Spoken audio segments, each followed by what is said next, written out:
peut-être de maman, de papa.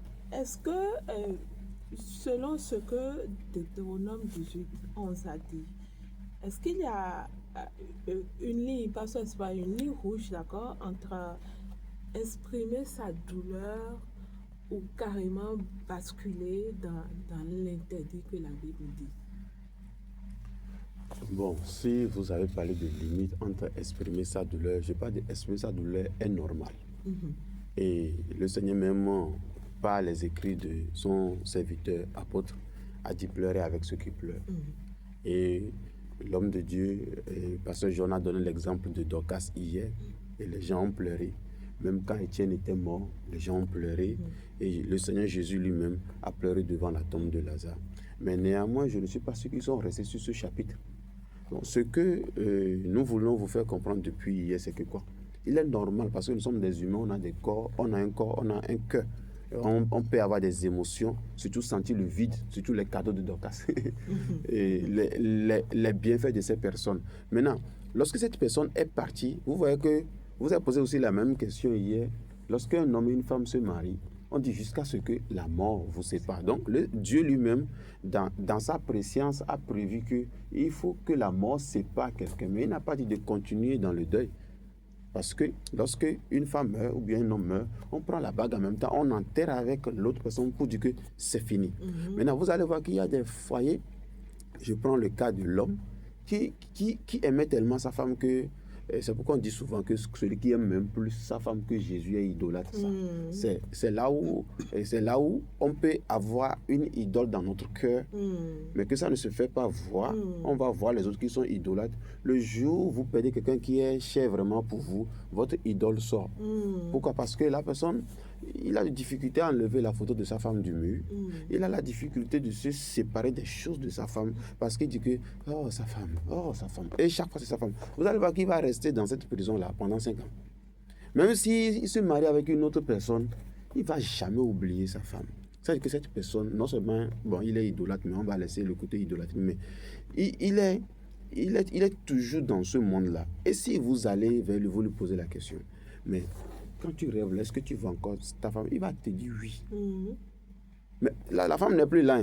Mais le fait que son cœur est toujours rattaché à cette personne, le diable utilise ce qu'on appelle une porte ouverte. C'est une porte qu'il vient d'ouvrir. Parce que Dieu a dit que la mort vous sépare. Maintenant, vous ne voulez pas vous séparer, or que la mort est déjà là. Il vous a déjà séparé. Maintenant, tu veux toujours t'accrocher à un vide qui n'existe pas. Or que le diable veut toujours prendre le trône de Dieu qui est dans ton cœur. Il vient, il s'installe. Vous allez voir que la femme va apparaître dans ses rêves, va lui faire des choses que lui-même, il a l'habitude de s'imaginer. Et il va dire que le monde là est réel, mais les personnes nous ont caché ce monde. Or que déjà, ils commencent par avoir des relations avec des esprits. Donc, nous devons faire effort pour éviter ce contact-là après la mort. La mort vous sépare une fois de bon et c'est fini. Voilà. Pasteur John, à quel moment la communication, la consolation, j'allais dire, la consolation devient-elle une communion spirituelle, d'accord, interdite?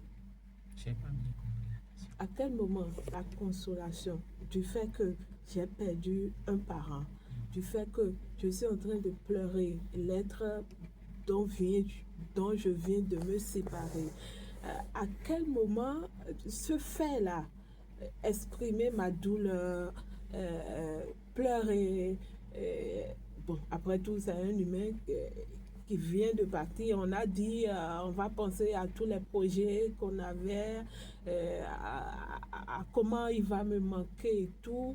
Mais est-ce que dans ce fait-là, en faisant cela, je ne suis pas en train d'ouvrir une porte entre-temps? Je crois que, comme je l'avais souligné tout à l'heure, et c'est bon que nous ayons de ces émissions, que nous touchons à ces points, pour que ceux qui doivent comprendre, comprennent. Maintenant, ceux qui ne veulent pas comprendre, même Dieu ne va pas les obliger. Parce qu'en comprenant ces choses, on se rend compte que le bébé qui vient de naître est suffisamment âgé pour mourir. Le bébé qui vient de naître est suffisamment âgé pour mourir. Encore que même dans le ventre, il y a certains bébés qui ne voient pas le jour. Donc, la réalité de la vie et de la mort marchent côte à côte. Et quand nous comprenons cela et nous avons l'enseignement biblique équilibré par rapport à ces choses, à côté de la douleur, nous avons la consolation du fait que au-delà du rideau qui nous sépare désormais, il y a une rencontre où cette fois-ci, nous ne sommes plus appelés à nous séparer. Et nous ne serons plus dans les conditions où il m'a piétiné, il m'a fait du mal, il m'a offensé, nous devons payer le loyer, nous devons payer des factures. Donc il y a une réalité supérieure, meilleure à ce que nous sommes en train de vivre. Le problème, c'est que nous voulons avoir le meilleur de Dieu sans passer par le chemin que Dieu même veut. Il y a certaines choses que nous n'allons jamais expérimenter tant que nous ne sommes pas passés par la mort. C'est ça. Il y a des réalités qui sont réservées à ceux qui sont passés par la mort et qui ont vaincu la mort au travers du sacrifice de Jésus même, qui est allé dans le séjour des morts, qui a eu le dessus sur la mort. Donc, il n'y a pas de mesure, il n'y a pas de paramètre, il n'y a pas un élément probant qu'on peut toucher pour dire quand on voit ceci, il faut savoir qu'on a quitté la limite de ce qui est autorisé et qu'on est arrivé sur le terrain de ce qui n'est pas autorisé. Mais pendant que vous posez la question, quelque chose m'est venu à l'esprit. Quelqu'un qui passe par le processus de deuil doit pouvoir, dans une certaine mesure, évaluer sa capacité à réagir à la douleur. Qu'est-ce que je veux dire? Si dès l'instant quand la chose est arrivée, voir ce qui t'a uni avec la personne, ça te fait mal jusqu'à un certain point, je crois qu'avec le temps, la douleur ne doit pas augmenter. La douleur doit être comme une plaie qui est en train de se cicatriser, qui est en train de guérir. Okay. Si après 6 mois, après 1 an, c'est les mêmes réactions, la même douleur, les mêmes sensations que tu as quand on te parle de quelqu'un que tu as perdu, je crois que tu dois te remettre en cause. Parce que cela veut dire que tu n'as tout simplement pas permis à Dieu de guérir et de combler ce vide qui vient de se créer. C'est pourquoi nous, en tant que croyants, nous conformant aux Saintes Écritures, nous ne prions pas pour les morts, quels que soient les rassemblements, les cultes que nous avons pour rendre grâce à Dieu. Nous prions pour la famille, nous prions pour les membres qui ont été éplorés, demandant à Dieu de les consoler. Et nous croyons que ce n'est pas juste une formalité, mais c'est une réalité. Parce qu'il n'y a pas ce vide que Dieu ne peut pas combler. Voilà. Souvent, on fait des messes d'enterrement. C'est des moments pour évangéliser, n'est-ce pas? Oui, bien sûr. D'ailleurs, que je l'ai fait la semaine passée.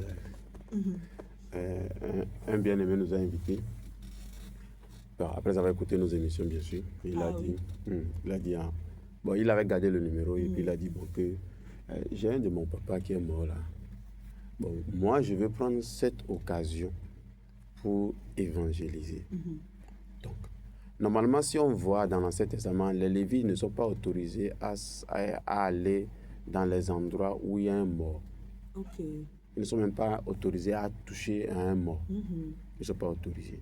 Donc, dans la nouvelle grâce, le Seigneur nous permet, si tu autorises bien sûr, nous permet d'aller dans ces genres de lieux.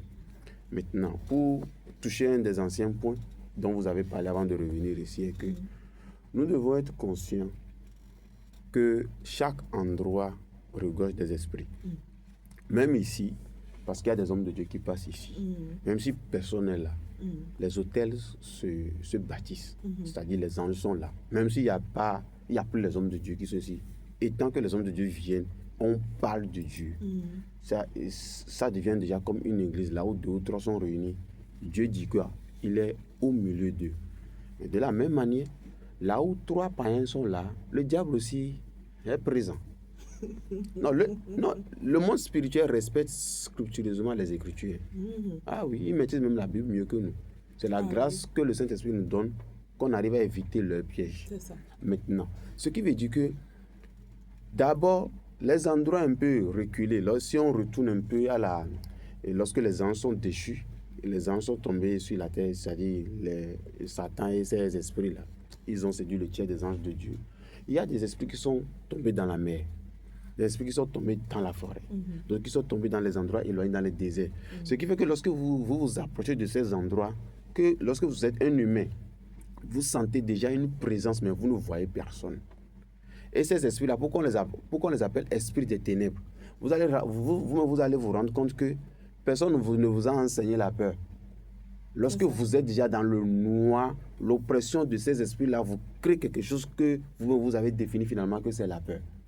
Donc, ça veut dire que même dans les endroits déjà où il n'y a pas d'humain, ces esprits-là abritent. Dans les endroits où il n'y a pas la lumière, que les ténèbres commencent par devenir apaisantis, ces esprits-là habitent. Maintenant, lorsque vous allez déjà dans le cimetière, c'est un endroit encore plus grave où les esprits dominent naturellement. Et vous allez voir que c'est un rituel, si vous poussez vos cultures pour comprendre mieux, c'est un endroit où beaucoup de sectes ou bien de clubs se retrouvent pour faire des rituels. Même parfois, on voit des gens qui vont pour voler les têtes de mort, tout ça là. Pourquoi? Parce que c'est un endroit qui regorge beaucoup d'esprits. Maintenant, il n'est pas bon qu'un chrétien s'environne comme ça là quand il veut. C'est pourquoi quand vous avez parlé de est-ce qu'on peut aller là, par exemple, on doit beaucoup réfléchir. Parce qu'on peut aller là-bas pour dire qu'on veut enterrer. Et par exemple, pour faire les entretiens des tombeaux, comme l'homme de Dieu l'a dit, ça là c'est normal. Parce que si on ne le fait pas, là-bas serait en désordre. S'il faut payer quelqu'un, bien les gens qui sont spécialisés pour le faire, faites-le. Mais déjà, vous savez que c'est juste que vous entretenez un endroit public. Mais ça n'a... Mais invoquer, c'est déjà un problème. Maintenant, quand on parle de consolation, on revient maintenant sur l'autre chose, c'est que le Seigneur dit, consolez-vous les uns les autres avec ces paroles. Maintenant, demeurer dans la consolation n'est pas aussi mal. Parce que quoi, c'est comme si tu veux sortir la personne de sa prison. C'est comme si une exhortation, tu sais, c'est déjà passé. Maintenant, c'est pourquoi on a parlé d'hier que la foi de chaque personne doit grandir. Si la foi de la personne a grandi, et je sais que la personne est morte, mais en Christ, et que sa destination, c'est le ciel, vous savez, lors des funérailles, nous, on serait contents. Parce que je sais là où il est allé. Je me réjouis. Et souvent, il y a une histoire que j'ai écoutée. Il y a un papa aussi qui est homme de Dieu. Son enfant est homme de Dieu. Mais les deux, ils travaillaient. Maintenant, l'enfant veut aller dans une zone musulmane et où ils sont un peu très radicaux. Et la plupart des gens qui vont là-bas, ils meurent. L'enfant s'est levé, il a vu, il est venu voir son papa pour dire que papa, je sens en moi le désir d'apporter l'évangile là. Le papa s'est levé, il a pu la serrer dans ses bras et dit que je sais que peut-être que tu ne reviendras plus. Mais si tu ne reviens pas, on se retrouve là-bas. Ça, c'est un papa qui sait là où les deux ils sont en train d'aller. Mais si c'était moi, mon oncle, un de mes oncles, il dit, hé, toi là, tu viens le mourir. C'est la première des choses qu'il va te dire. Parce que lui-même ne sait pas là où il va. C'est pourquoi les chrétiens doivent savoir le Seigneur en qui ils ont cru, qui a dit que même si tu laisses ta vie, tu vas la retrouver. Et si tu sais ce que tu vas retrouver après ta vie, c'est-à-dire après ta mort, c'est-à-dire que ce sont les mêmes choses, non? Si tu sais ce que Dieu t'a réservé, on serait tellement zélé pour Dieu sans intérêt physique sur cette terre. Donc, que le Seigneur nous aide à rester dans ce élan spirituel-là.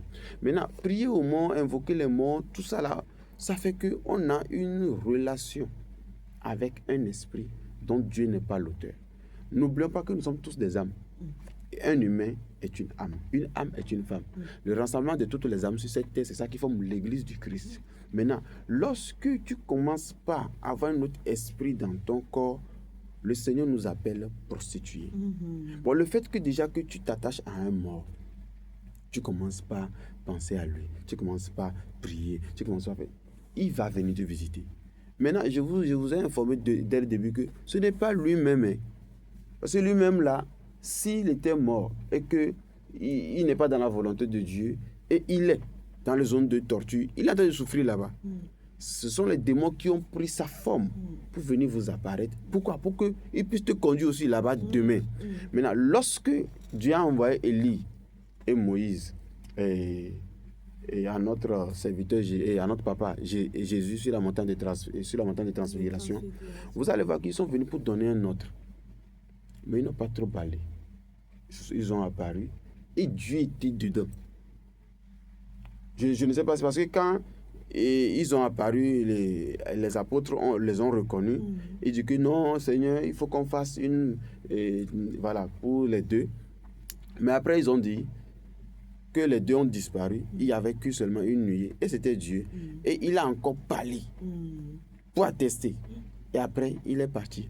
Je suis sûr que eux-mêmes, ils savent que ce ne sont pas des démons. Et on a parlé hier que quand le Seigneur Jésus est venu, il a pris le séjour des morts, il a quitté là-bas pour aller au ciel. Maintenant, pourquoi quand le séjour des morts était là, les diseurs de bonne aventure avaient la capacité d'invoquer Samuel? Parce qu'on dit que ceux qui invoquent les esprits des morts ne doivent pas être au milieu de nous. Et parce que John vient de le clarifier que ce sont des connaissances spirituelles que quand vous avez accès, que vous soyez chrétien ou pas, vous allez avoir les esprits des morts. Maintenant, lorsque Samuel était là-bas, le monde des ténèbres avait toujours accès. Ils peuvent invoquer les esprits des morts, ils peuvent invoquer les esprits, quel que soit qui vous êtes, parce qu'ils ont l'accès à de vous faire sortir et vous pouvez causer avec eux. Maintenant, depuis le jour où Jésus est venu, il a pris cet endroit et aucune divinité, aucun homme spirituel ne peut invoquer un esprit d'un homme de Dieu, il va apparaître là. Il ne peut pas invoquer un chrétien, il va apparaître là. Mais Dieu peut décider d'envoyer qui il veut. Mais si on veut aller dans ce détail, parfois on risque de briser les livres canoniques.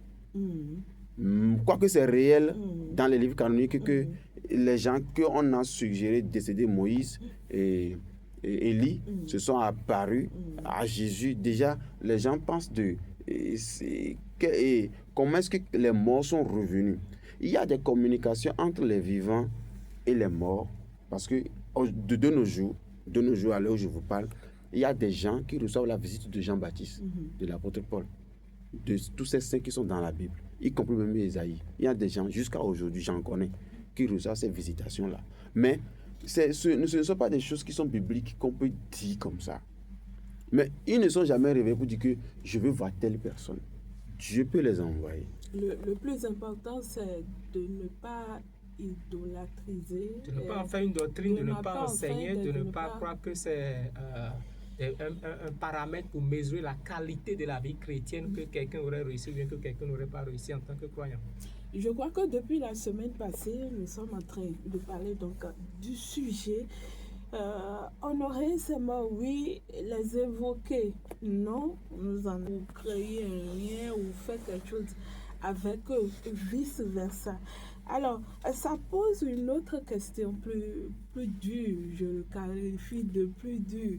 Si le mort ne revient pas, où est-il? Voilà que quelqu'un ne peut pas rester ici et savoir que ce frère, cette sœur qui vient de partir, à gauche ou à droite, seul Dieu décide d'envoyer quelqu'un là où il doit rester. Cela dépend de ses œuvres, d'accord, sur terre. La Bible, quant à elle, parle de deux destinations, le paradis. On aime bien parce que c'est paradis, mais il y a également la réalité de l'enfer que ce matin, je voudrais que nous puissions réellement toucher pour pourquoi pas inviter quelqu'un à se repentir, puisque ce que nous voulons, l'objectif, c'est qu'il y ait plus de personnes qui se donnent réellement à Dieu pour pouvoir bénéficier alors du paradis. L'enfer, souvent, Pasteur John, on l'évite, on ne veut pas en parler. Et pourtant, Jésus en a parlé plusieurs fois dans la Bible.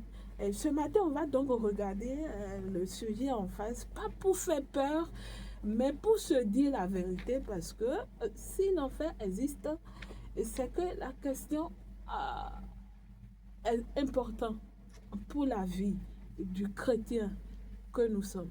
Alors, quand on parle de l'enfer, c'est quoi? Est-ce un feu réel où on brûle éternellement?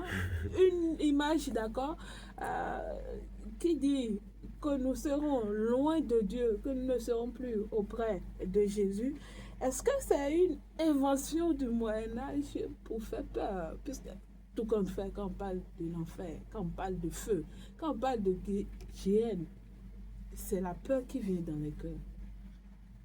Eh oui, même si nous avons différentes conceptions de la chose, cela n'évite pas, bien cela n'empêche pas, cela n'annule pas que cela demeure une vérité. Je crois que on ne peut pas être véritablement chrétien et croire qu'il n'y a pas une destination autre que là où les chrétiens iront. Ce serait même illogique.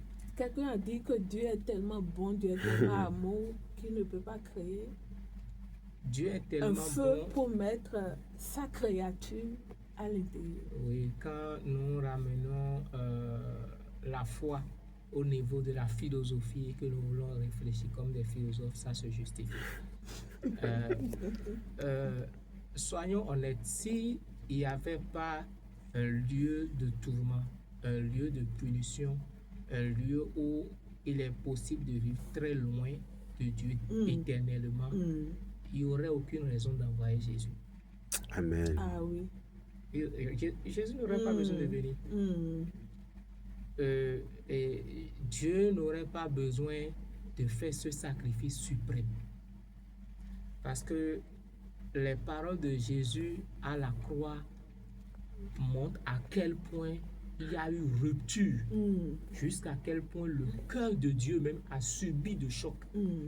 Parce que celui-là même qui, à plusieurs reprises, avait reçu depuis les cieux, celui-ci est mon fils bien-aimé, celui-ci est mon fils en qui j'ai mis toute mon affection, que cette personne sur la croix se mette à dire, mon Dieu, pourquoi m'as-tu abandonné?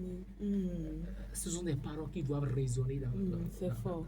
Donc, si c'est juste pour la forme, juste par formalité, que Dieu a payé ce prix élevé, excusez-moi de le dire, Dieu serait le plus perdant dans cette histoire. Parce qu'il aurait payé ce prix-là en vain, inutilement. C'est que ce grand sacrifice qu'il a fait en réalité n'a pas de poids sur la balance. Et je veux croire que nous ne pouvons pas nous inscrire dans cette réalité. Donc, en dehors de la possibilité qu'il y a de rester avec Dieu, il y a la possibilité aussi de rester loin de Dieu. Et ce n'est même pas concevable qu'on puisse se dire que le diable que nous avons combattu sur la terre aujourd'hui finira au même endroit que nous. C'est aussi ça que ça veut dire. Justement. Parce que s'il n'y a pas quelque part réservé à ceux qui méritent la punition, ça veut dire que et nous-mêmes et le diable, nous allons finir au même endroit. Au même endroit. Donc, il y a des implications du fait de rejeter ou bien de renier qui est un lieu de tourment, un lieu qui est réservé à ceux-là qui ont choisi délibérément de désobéir à Dieu, de vivre comme des rebelles, de s'opposer à la volonté de Dieu et de rechercher. Et là, je rejoins l'homme de Dieu, Espoir, qui disait que le diable a voulu élever son trône au-dessus du trône de Dieu. Le diable était à la recherche de l'adoration. Je ne crois pas que Dieu va se permettre encore de mettre à côté de lui les gens qui vont chercher à recevoir l'adoration, à amener de contestation dans son royaume. Donc, il y a une part que ceux-là ont déjà choisi délibérément où leurs volontés pourront être exécutés et ceux qui auront choisi aller de ce côté-là aussi vont y aller. Et je crois que la Bible nous donne tellement d'enseignements de comment faire pour être avec Dieu et nous dit aussi que ne pas faire ces choses nous qualifie pour ne pas être avec Dieu. Voilà. Donc la question est tranchée par les Saintes Écritures et nous rejoignons cette parabole du pauvre Lazare et du riche où nous voyons que le riche s'est retrouvé à un endroit où il était dans les tourments, où il faisait tellement chaud, il avait tellement soif, que tout ce qu'il a demandé, ce n'est pas un verre, ce n'est même pas un petit verre, ce n'est pas une bouteille d'eau. Il dit qu'on mette le doigt dans l'eau et qu'on vienne mettre ça sur sa langue. C'est ça. Et ça, c'est la chambre d'attente, c'est la salle d'attente. Justement. Maintenant, quand le repas me serait servi, serait comment? Alors, passons pas. Oui. Jésus lui-même a parlé de chiennes, de feu qui ne s'éteint pas, de pleurs, de grincements de dents, dans Marc 9 à 48. Et c'est au premier degré ou au second degré? Dites-nous la vérité. Alléluia, que le Seigneur fortifie. Amen. Je vais vous dire la vérité. Parce qu'on dit que malheur à quiconque retient la vérité en captif. D'abord, vous avez posé une très bonne question. Je pense que la foi chrétienne même se base sur ça. Et que toutes les religions se basent sur ça. Quand vous allez voir un musulman, par exemple, lui, il va aussi au paradis, il veut éviter aussi l'enfer. Si vous voyez dans la religion peut-être endogène chez nous, on dit que non, tu sais quoi, nos grands-parents vont te punir après ta mort, si tu ne fais pas ceci. Maintenant, moi, c'est simple. On va dire la vérité. Parce que si quelqu'un ne suit pas ça, sa foi est, même la croyance est vraiment inutile. Parce que je sais, pertinemment dans mon cœur, que il y a des gens qui vont même faire 40 ans, 50 ans de ministère, ou bien les gens qui sont chrétiens même, vont rester à l'église pendant toute leur vie, vont mourir, mais vont aller à la perdition aussi. Ah oui. Maintenant, la question est simple. Est-ce que, ce n'est pas pour faire peur. Par exemple, j'ai l'habitude de donner l'exemple là, Pasteur John. Quelqu'un qui est au nord, à Parakou, qui n'est jamais venu à Cotonou toute sa vie, vous y allez, on y va gaillardement et puis on dit que bon, vous savez, il y a la mer. Et puis, c'est l'eau qui s'étend à perte de vue. Même si je prends voiture sur ça, ou bien, voilà, parce qu'il ne connaît pas bateau. Maintenant, si je prends voiture ou bien pirogue sur ça, je fais 10 km même, ça ne va jamais s'arrêter en longueur comme en largeur. Il dit que, oh frère, ça c'est faux. Même si on lui fait une démonstration de comment ça boue, il va dire qu'il ne croit pas. Maintenant, il y a d'autres qui vont nous croire parce que nous, on vient de Cotonou. Mais il y a d'autres qui ne vont pas nous croire parce que, malgré qu'on vient de Cotonou, il n'a jamais vu ça. Maintenant, la question est de savoir, est-ce que c'est parce qu'il ne croit pas qu'il veut dire que ça n'existe pas? Non. Donc, est-ce que l'enfer existe? Bel et bien, oui. Et est-ce qu'il y a des gens, parce qu'il y a des gens qui posent souvent cette question, ils disent que, est-ce que quelqu'un est mort une fois, est allé là-bas et est revenu? C'est la première question. Maintenant, est-ce que vous savez que bibliquement c'est vrai? Est-ce que c'est vérifié? Parce que même dans la Bible, dans 2 Corinthiens chapitre 12, le Seigneur a fait sortir Paul de son corps pour lui faire vivre des expériences hors de son corps. Jusqu'à là où je parle, il y a beaucoup de témoignages sur YouTube où Dieu fait quitter des gens de leur corps, fait vivre le spirituel, les fait montrer le séjour des morts et le sein d'Abraham et l'enfer, le ciel, pour les faire montrer que ça existe. Maintenant, souvent au début, je n'avais pas cru. Mais après, je me suis posé la question. Parce qu'en fouillant plus sur Internet, et même j'ai vécu ça localement avec des gens, je me suis dit, mais comment est-ce que Jésus va perdre son temps dans le monde entier, visiter plusieurs cultures, plusieurs nationalités, les gens qui ne se connaissent pas, mais qui disent la même chose. L'enfer existe, le ciel existe, repentez-vous. Maintenant, les personnes ne vous disent pas que vivez votre vie comme vous avez l'habitude de vivre. Ils disent que sortez du péché. C'est ça. Maintenant, et prenons 1 Corinthiens 6, verset 9. La Bible dit, parce qu'on va voir si ça existe. 1 Corinthiens 6, verset 9, il dit, « Ne savez-vous pas que les injustes n'hériteront point le royaume de Dieu ?» Ça veut dire que si quelqu'un n'hérite pas le royaume de Dieu, il va hériter le royaume du diable. Il dit, « Ne vous y trompez pas. » Maintenant, on veut citer ceux qui sont injustes, qui ne vont pas hériter le royaume de Dieu. On n'a pas dit les païens. Parce qu'on peut être chrétien et être injuste. On peut être chrétien et avoir les critères qui nous qualifient pour l'enfer. Maintenant, on dit que ne vous y trompez pas, ni les impudiques. Déjà, impudiques, on peut classer, comme le pasteur John l'a dit hier, il y a des choses qui ne sont pas écrites dans la Bible. La pornographie, la masturbation et toutes les familles. On dit que ni les impudiques, ni les idolâtres, ni les adultères. On a parlé d'idolâtrie tout de suite. Nous, quand on parle d'idolâtres, les gens pensent directement aux fétiches, aux idoles. Ok, on vient en même temps d'apprendre que celui qui aime même l'argent plus que Dieu a un démon qu'on appelle Mammon, qui est lié à la cupidité. Alors déjà, il est déjà idolâtre parce qu'il préfère l'argent à Dieu. Celui qui aime sa femme ou bien son mari plus que Dieu, vous voyez que malgré que sa femme ou bien son mari est mort, il s'est attaché aux choses de sa femme au point où la femme le visite en esprit et il est content. Malgré ça, il va à l'église. Il ne sait même pas qu'il est idolâtre. Maintenant, on dit ni les idolâtres, ni les adultères. Adultères, là, tout le monde comprend déjà. Les hommes mariés qui vont chercher encore autre femme. Ni les efféminés, ni les infâmes, ni les voleurs, ni les cupides, ni les ivrognes, ni les outrageux, ni les ravisseurs n'hériteront le royaume de Dieu. La Bible n'a pas dit chrétien. Ce qui veut dire que, d'abord même, souvent les gens disent que non, ça c'est écrit au Corinthe, c'est écrit aux gens d'Éphèse. Je le répète toujours, si vous ne voulez pas croire en ce que la Bible dit, vous allez vous défendre avec vos connaissances charnelles. La Bible a été écrite non aux païens, mais aux chrétiens qui sont à Corinthe pour les avertir que, malgré que vous êtes chrétiens, mais si vous vivez toujours dans ces péchés-là, on a précisé que ceux qui commettent de telles choses n'hériteront pas le royaume de Dieu.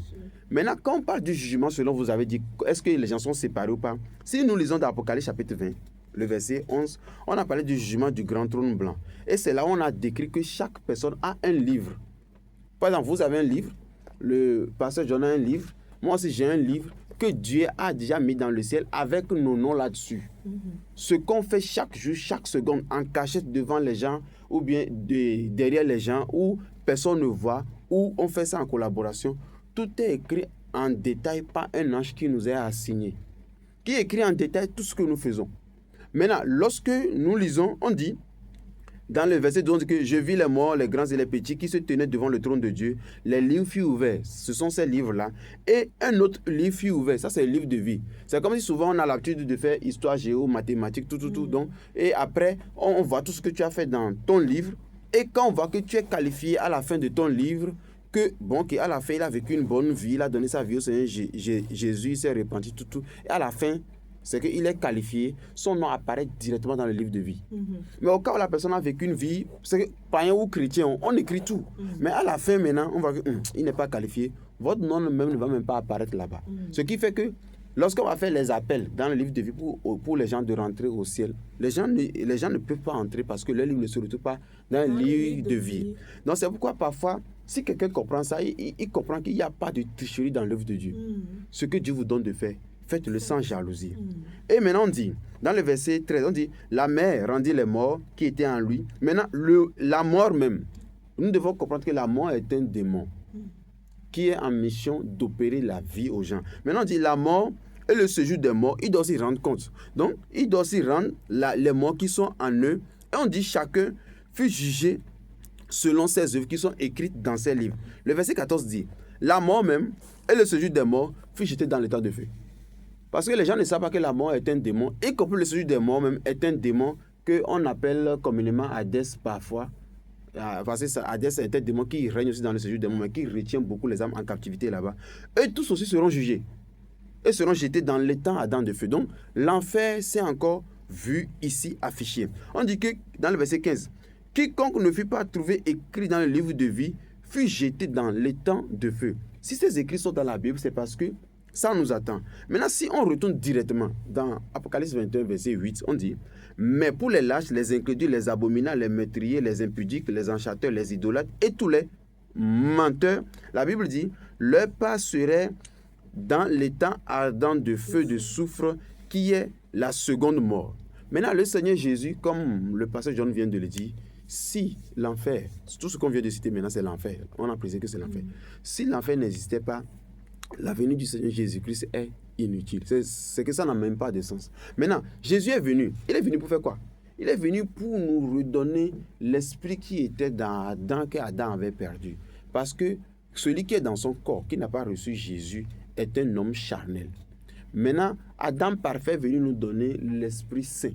Maintenant, celui qui a l'Esprit est au-dessus de la loi. On avait dit ça la fois passée. Et c'est que l'Esprit Saint lui permet d'être au-dessus du péché. C'est tout ça. Maintenant, la Bible dit, dans le Galates 5, verset 16, pour dire que marchez selon l'Esprit que Jésus vous a donné et vous n'accomplirez pas les désirs de la chair qui vont vous condamner pour l'enfer. Maintenant, si vous continuez, on dit, car la chair a des désirs contraires à celui de l'Esprit, on ne va pas tout lire, mais le verset 19 dit, les œuvres maintenant de la chair sont manifestes.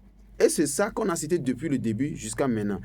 Il dit que les œuvres de la chair sont l'impudicité, l'impureté, la dissolution, l'idolâtrie, la magie, l'inimitié, querelle, jalousie, animosité, dispute, division, secte, l'envie, l'ivrognerie, excès de table. Et la Bible dit maintenant dans le verset 22 que je vous dis d'avance, comme je l'ai encore déjà dit, que ceux qui commettent de telles choses n'hériteront point le royaume de Dieu. Maintenant, pourquoi Dieu va passer tout son temps pour rappeler aux chrétiens? Ce n'est pas aux païens. Ce n'est pas qu'il a écrit un livre pour dire que allez lire ça aux païens. Il écrit un livre pour avertir les chrétiens, pour dire que ceux qui... Il n'a pas dit les païens. Parce que quand la Bible veut parler des païens, il parle des païens publiquement. Qu'il faut aller parler aux païens, à ceux qui ne sont pas d'Israël. Mais il a dit ici que ceux qui... Ça veut dire que, on dit que quiconque croit en Christ aura la vie éternelle. Maintenant, quiconque ne va pas croire est déjà condamné. Maintenant, celui qui croit, il est parmi tout le monde aussi. Mais s'il est parmi ceux qui commettent de telles choses, ils n'hériteront point le royaume de Dieu. Maintenant, si aujourd'hui Dieu prend encore son temps pour révéler ces choses aux gens, il visite toutes les religions. Souvent, parce que c'est ça qui m'a marqué au début de ma foi, parce que j'avais failli devenir musulman.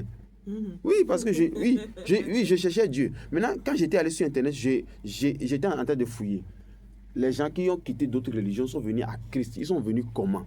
Maintenant, tous ceux qui ont quitté les religions chrétiennes pour aller dans d'autres religions, soit ils sont à la quête de connaissances, soit la solidarité de d'autres religions les ont aidés, soit eux-mêmes ils veulent juste comprendre des choses. Mais la plupart de ceux qui ont quitté les autres religions sont venus à Christ, ne sont pas forcément venus par évangélisation. Jésus les a apparus. Une expérience. Au-delà de la mort. Voilà. Et ils voient eux-mêmes que malgré dans leur religion, ils sont tellement si avancés, ils ont vu Jésus qu'après la mort, c'est lui seul qui donne le ciel. C'est ça qui fait que quand même ceux-là même viennent dans la foi, ils sont plus solides que nous-mêmes qui avons têté la Bible depuis des années. Donc l'enfer existe. C'est un endroit maintenant qu'on doit vous expliquer la description. C'est comme la mer, mais qui est que du soufre et du feu. Il y a des vers dedans qui ne meurent pas, comme la Bible a dit. Et maintenant, imaginez que tu es comme une mouche qu'on jette dans le feu. Souvent, quand on cuisine, on fait quelque chose, parfois quand le feu nous brûle, regardez comment on sent la douleur. Maintenant, à l'heure où nous, on parle tout de suite, là, on vient de faire approximativement une trentaine de minutes vers une. Quelqu'un est mort. Et son âme déjà se retrouve déjà là. Il vient de faire 30 minutes dans le feu de l'enfer. Je ne sais pas si vous pouvez supporter. Moi, je ne peux pas supporter. Même 2 minutes, là, c'est déjà trop. Et quelqu'un meurt et on le jette là-bas. Depuis le jour où moi j'étais né, dans les années 1900, il est là-bas jusqu'à aujourd'hui parce que la Bible a dit que c'est éternel. Or que, comme l'homme de Dieu, John l'a dit, ça c'est l'entrée. Vous n'êtes pas encore servi pour le repas.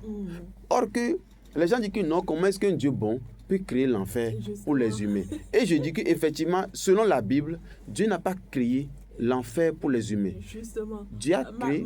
Matthieu 25, verset 41, l'a précisé. L'enfer a été créé pour le diable et ses anges. Qu'est-ce que l'homme a à voir dans ça? Je peux continuer? Oui, je vais bon, je vous laisse continuer. Oui, un peu. Parce que je ne peux pas vaginer. Parce que... Mais allons-y très vite. Nous allons ouvrir la ligne pour les auditeurs tout à l'heure. 01 96 02 88 88, 01 94 28 88 88, 01 95 20 88 88. Les auditeurs également vont pouvoir intervenir. Préoccupations, questions de compréhension. Nous allons pouvoir interagir.